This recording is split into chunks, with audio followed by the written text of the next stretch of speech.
Hello friends, welcome to Affairs Cloud Learn to Lead. This is Ashu and today we will discuss very important current affairs of 1st of November 2021. You can see two best images of the day, but today we will discuss very important and the most important current affairs. So watch this video till last.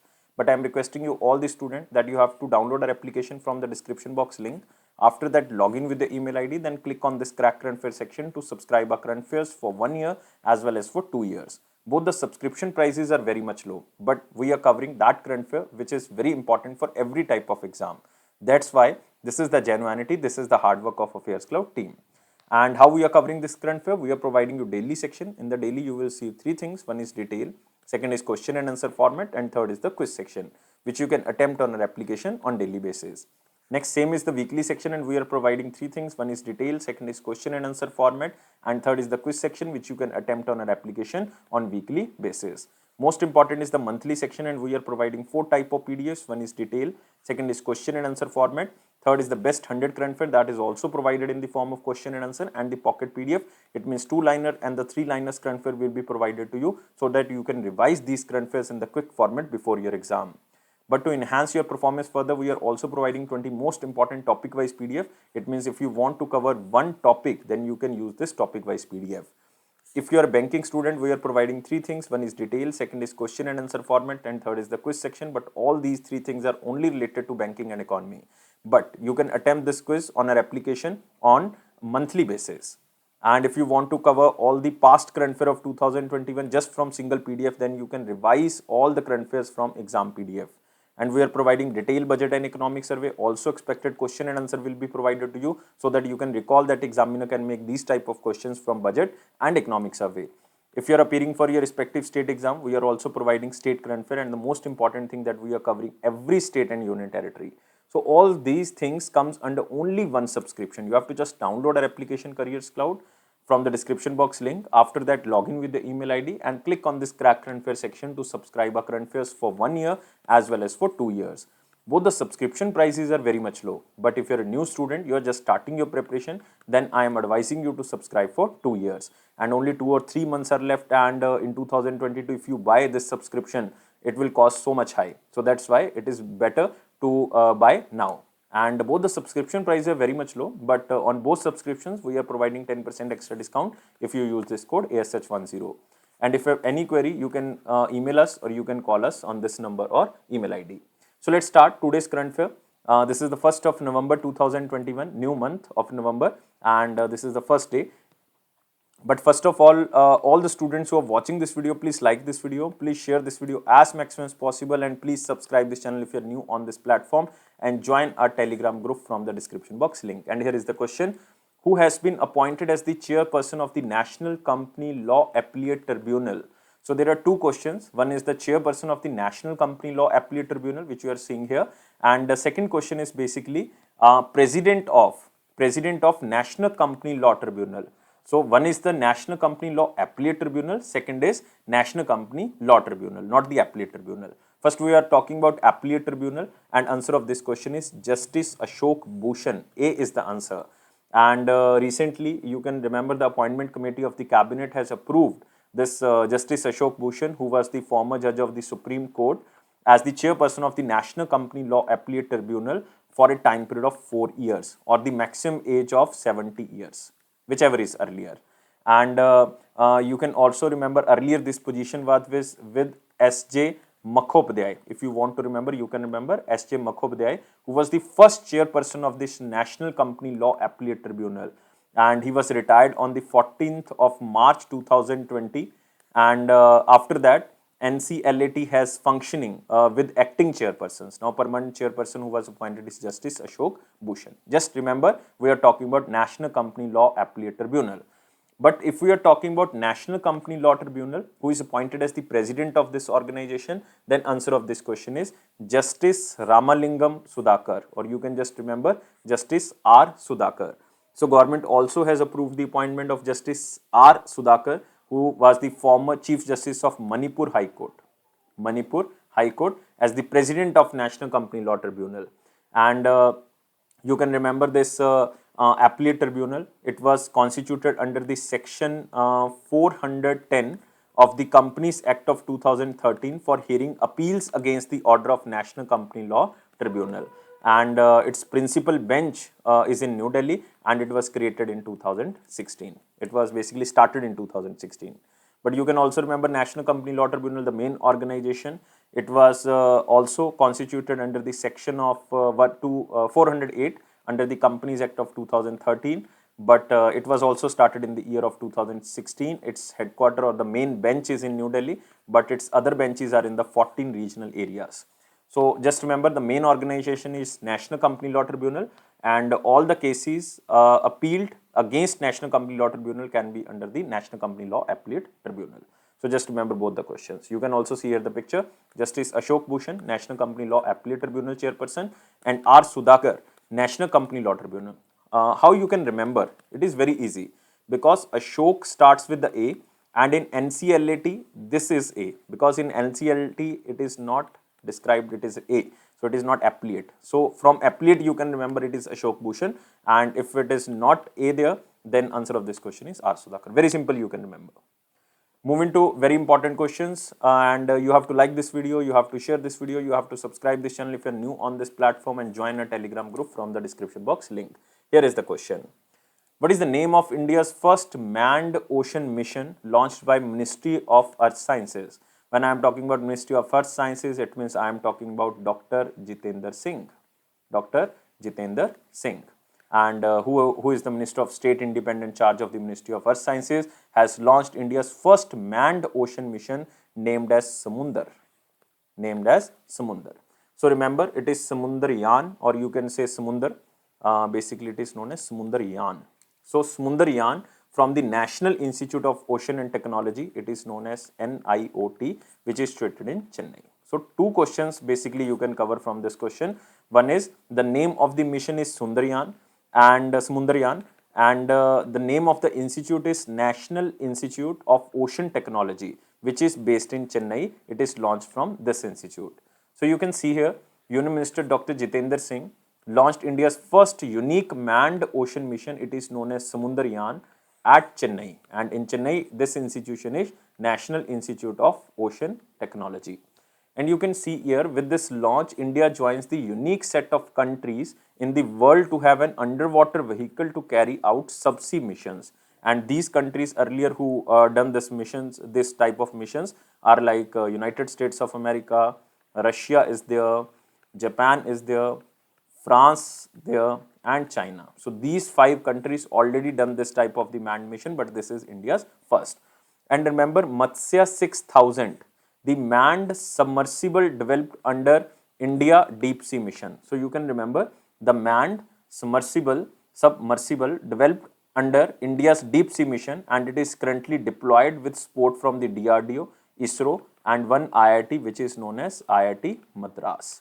And you can see here, this is the Matsya 6000. This is the submersible developed under India's Deep Sea Mission.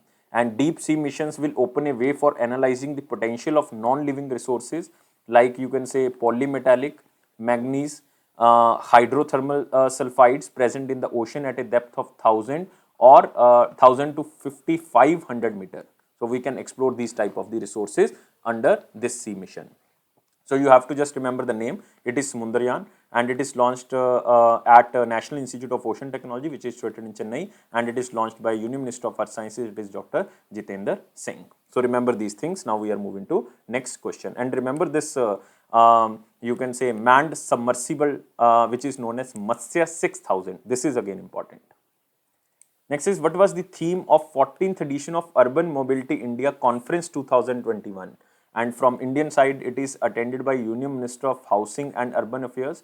And who is Union Minister of Housing and Urban Affairs? It is Hardeep Singh Puri ji, and also is currently the Union Minister of Petrol and Natural Gas. And answer of this question is mobility for all. So D is the answer. And you can also see here the picture of Hardeep Singh Puri ji, who inaugurated this 14th Urban Mobility Conference of 2021. And this was opened with the theme of mobility for all for achieving the 2030 agenda for sustainable development goals. And the main objective, you can say, to provide equitable access to affordable, clean, safe, informative, efficient, and accessible transport system for all the sections of the society, especially the you can say a disabled person, women, elderly, and children. And you can also remember this is the 14th edition, but the 15th edition of this urban mobility conference will be held in Kochi. Will be held in Kochi. Now it is launched according to the virtual conference, but in 2000, you can say at the 15th meeting of will be held in Kochi, Kerala, and it will be held in 2022 because 14th attended in 2021 and 15th will be attended in 2022, and the main city is Kochi, and the theme will be Azadi at the rate 75, sustainable Atmanirbhar urban mobility. So just remember, the theme is mobility for all. The name of the conference is Urban Mobility India. It is inaugurated by Hardeep Singh Puri ji, who is Union Minister of Housing and Urban Affairs and also Petroleum and Natural Gas. And main agenda is to provide affordable, clean mobility or the transport system to all sections of the society. So this is the 14th meeting, and 15th meeting will be held in Kochi, Kerala, and it will be held in 2022. So these are the important takeaway points. But these are the winners, but total 12 categories are there, but I am covering only 3 because 3 are important. Like city with the most sustainable transport system is Kochi. Just remember, city with the most sustainable transport system is Kochi. City with best public transport system is Surat. And city with the best green transport initiative is Port Blair, it means Andaman Nicobar, and Ahmedabad. So you have to just remember these 3 categories, otherwise total 12 categories. Don't remember this, not important. Just remember these 3 categories only. So moving to next question. Who addressed the Indo-Pacific Regional Dialogue 2021? So we are talking about so many meetings, so it can confuse you, but you have to revise again and again so that you can recall all these meetings. And it is Indo-Pacific Regional Dialogue. And if we are talking about Indo-Pacific Regional Dialogue, it means we are talking about the security system, we are talking about the defense system. So that's why it is addressed by our Union Minister of Defense, Rajnath Singh ji. So answer of this question is B. And Rajnath Singh ji specially highlighted the importance of protecting the maritime interest of the countries and maintaining a rule-based maritime system as per the United Nations Convention of Law of Seas. So remember, Law of Seas is a United Nations Convention which was established in the year of 1982. And 2021's this Indo-Pacific Regional Dialogue was held under the theme of Evolution in Maritime Strategy during the 21st Century, Imperatives, Challenges and Way Ahead. And Minister discussed on the potential of the maritime trade and the challenges faced, like you can say terrorism is there, piracy is there, drug trafficking is there amongst the countries. So you have to remember this is Indo-Pacific Regional Dialogue, and from Indian side it is addressed by Rajnath Singh, and he specially mentioned about the United Nations Convention of Law of Seas which was established in 1982, and he also mentioned about the challenges like terrorism, piracy and drug trafficking amongst the countries during the maritime trade. And who is the Chief of Naval Staff? It is Admiral Karambir Singh. So remember all these takeaway points. So moving to next question, world's first and India's largest landfill gas to compressed biogas plant inaugurated in which state? So it can be difficult, but you have to again revise this, and it is world's first and India's largest landfill gas to be compressed biogas plant inaugurated in the state of Telangana, because exact place is Hyderabad. And the project will focus on the conservation of landfill gas into the compressed biogas as an automotive fuel. And the end product like biogas product of the plant will be sold to the you can say Bhagyanagar, to the Bhagyanagar Gas Limited. And the project manages approximately 6 million tons per annum of municipal solid waste in 21 cities spread across India, and over 1 million ton per annum of industrial hazardous waste. So this is total capacity of this landfill plant. So India's largest landfill biogas plant is launched in Hyderabad, and you can also see here, this is the company name Remki Enviro Engineers Limited, who has inaugurated this one of the world's first and India's largest landfill gas to compressed biogas plant in the Hyderabad. And the project will provide significant benefits such as carbon sequestration, reduced emission of the greenhouse gases into the environment, and contribute to the greening to the automotive industry. And I already told you the end product, which is biogas of this plant, will be sold to the Bhagyanagar Gas Limited. So this is very important. Just remember the location is Hyderabad, and the main keyword, it is the world's first and India's largest landfill gas to compressed biogas plant. Move to next question. Which former Indian cricketer was selected for the MCC Awards honorary lifetime membership of the club? So, what is the meaning of this MCC? It is Marylebone Cricket Club, and this Marylebone Cricket Club released a list of 18 cricketers who were selected for the MCC Awards honorary lifetime membership of this club. But not only one cricketer, basically the former Harbhajan Singh and Javgal or the Javagal Shrinath, both selected for this honorary life membership of this club. And the list witnessed the name of two former Indian cricketers. Remember, one is Harbhajan Singh, second is Javgal or the Javagal Shrinath. And MCC gives this privilege of honorary lifetime membership to the some of the finest cricketers across the world. And since the inception of this award, Indian cricketers like Kapil Dev, SM or Sunil Gavaskar, you can say, Sachin Tendulkar, VVS Lakshman, and 32 other Indians have also received this award. But you have to remember, recently in 2021, it is Harbhajan Singh and Javagal Shrinath. So remember this. You can also see here the pictures of both cricketers, and both are selected for MCC, or you can say very famous club which is known as Marylebone. I am writing here, Marylebone Cricket Club. Move to next question. All-rounder cricketer Alan Keith Davidson, very important cricketer. He recently passed away. He was player of which country? So why this player is important? Because he was the first player to score 100 runs and to take 10 wickets in a single test match. That's why he was very famous all-rounder of this cricket team. And remember, first player who score 100 runs and also take 10 wickets in a single test match. And this player belongs to Australia. So answer of this question is B. And he played 44 tests for Australia, and he was inducted into the International Cricket Council Hall of Fame in 2011. And even recently, former Australian test spinner Ashley Mallett passed away, and he was battling from cancer. You can also remember Ashley Mallett also belongs to Australia. So you can also see here the picture of this Australian all-rounder. It is Alan Davidson. And remember the most important thing, that he was the first player to score 100 and take 10 wickets in a single test match. And he played almost 44 test matches for Australia, and he was inducted to the International Cricket Council Hall of Fame in 2011. That's why this cricketer was very important. So he belongs to Australia. He was an Australian player. Name was Alan Davidson and profession was cricket. So these things can be asked by examiner. Next, which state announced to provide free residential plots, only plots, not the house, to families under Mukhyamantri Avasiya Bhu Dikar Yojana? Bhu means land. Dikar means like you can say right. Avasiya stands for home, and Mukhyamantri, you all know, it is Chief Minister, and Yojana means scheme. So you can just now in English you can pronounce it as Chief Minister Home Land Right Scheme, and this is started by Madhya Pradesh. So answer of this question is C.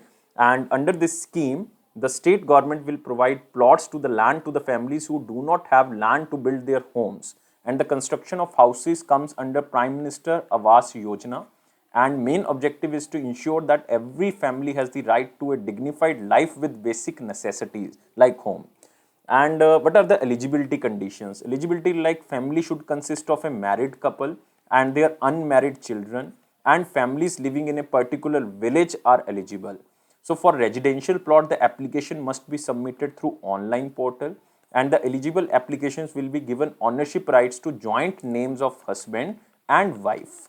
And the maximum area of the residential plot can be 60 square feet. So you can also remember this. So these are the eligibility condition. What are the objectives? I already told you. So just remember, Mukhyamantri Avasiya Bhu Dikar Yojana, it is started by Madhya Pradesh. And remember, Chief Minister is, you can see here the picture of Chief Minister. This is Chief Minister, and name is Shivraj Chauhan.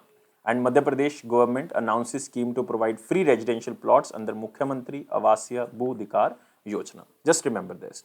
And very important, biosphere reserve is there. Panna biosphere reserve is there. Panna, very important. And maximum forest area also lies with Madhya Pradesh. Remember, maximum forest area.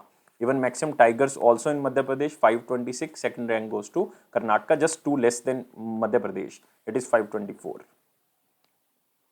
Next is from the picture. The question is, Ministry of Rural Development launched an initiative to enable rural self-help women to earn at least 1 lakh rupees per annum. This is the target of the Ministry of Rural Development, and in the next year they will focus to generate so much employment under the self-help groups, and so that they can earn 1 lakh rupees per annum. So this time it is Ministry of Rural Development who has launched an initiative enabling rural self-help groups women to lakpati, or the you can say take women to the higher economic order by earning at least rupees 1 lakh per annum. And in the next 2 years, this is the target of next 2 years, the ministry will provide livelihood support to the 25 million rural women associated with self-help groups. And what will the government do? The initial capitalization support of 80,000 crore. 80,000 crore is being credited to the self-help groups annually. It means 80,000 crore will be credited to the self-help groups, so that they can provide this financial support to the other people and they can get the benefit. And the workshop was held with the state governments, you can say Bill and Melinda Gates Foundation, Transformation Rural India Foundation, in order to make rural women sustainable or sustain an annual income of rupees 1 lakh. So remember, two organizations are also supporting. One is Bill and Melinda Gates Foundation. Second is Transform Rural India Foundation. So both are very important, and with the help of the states, Ministry of Rural Development will ensure that every woman in the self-help group can earn 1 lakh rupees per annum. And you can also remember one scheme of the center government, which is known as Deen Dayal Annatodaya Yojana, National Rural Livelihood Mission, NRLM. So this is again important because it is a flagship scheme of the Ministry of Rural Development, where the rural people will, especially poor women, will guided with the capacity building programs to enable them towards higher order economic activities. So the main focus is to empower women and to provide income resources to the women. Next, we are moving to the important question section, but first of all, you have to like this video, share this video and subscribe this channel, and join our Telegram group from the description box link. Here is the question: who approved the 250 million USD? 250 million USD, it is approximately 1800 or 1900 crore rupees loan to support the National Industrial Corridor Development Program of India. And this is Asian Development Bank. So answer of this question is D. This is the first sub-program of the programmic USD 500 million loan to develop 11 industrial corridors across 17 states of India. So by this amount, 11 corridors will be developed and 17 states will be covered. And the loan is in the line with the India's reform agenda to strengthen the industrial infrastructure, by the name you can guess, and support to enhance the competitiveness of India's manufacturing sector and to promote the Make in India concept, increase the share of manufacturing in the global or gross domestic product, and generate a high level of the formal employment. So all these things can be achieved by developing the infrastructure like higher GDP, employment, women empowerment. All these things can be covered through industrial infrastructure. So it can be developed with the help of this Asian Development Bank. And remember about ADB, it was established in 1966 and its head is Mastasugu, and headquarters is in Manila, Philippines. And you can also remember total member countries are 68 including India. So you can see here Asian Development Bank approves $250 million industrial corridor development project in India. Next, RBI eases current account rules for the bank exposures less than 5 crore rupees. Just remember this.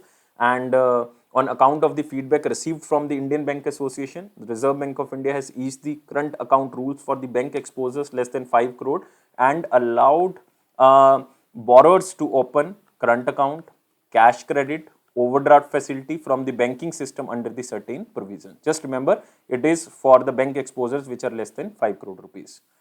Next, we are moving to the question of the day. What was the question of 31st of October 2021? Question was very simple. Which of the following is the judicial capital of South Africa? So we are talking about judicial capital, and judicial capital of South Africa is Bloemfontein. So remember, it is Bloemfontein. Remember, and its name means blooming flowers. Its name means blooming flowers or fountain of flowers in the Africas. And the city hosts an annual rose festival, and hence also given the name of City of Roses, which means Bloemfontein. And you can also remember the administrative capital. Administrative capital is Pretoria. And you can also remember the legislative capital. Legislative capital is Cape Town. So remember, legislative capital is Cape Town, judicial capital is Bloemfontein, and administrative capital is Pretoria. So now we are moving to the question of the day, and question is, in which of the following countries is the famous Serengeti National Park is located? So this question I am covering from NCERT. So that's why this question is very important. So this is given in the NCERT. And give me answer only in the comment box. I am waiting your answer. Please like this video. At least who are watching this video, please like this video. Share this video as maximum as possible, at least to your one friend. And please subscribe this channel if you are new on this platform, and join our Telegram group from the description box link. And it is Affairs Cloud promise that it will boost your confidence in the general awareness section, definitely. And don't take life so much serious. Life is fun. Always be happy like this smiley. Thank you for watching this video and take care.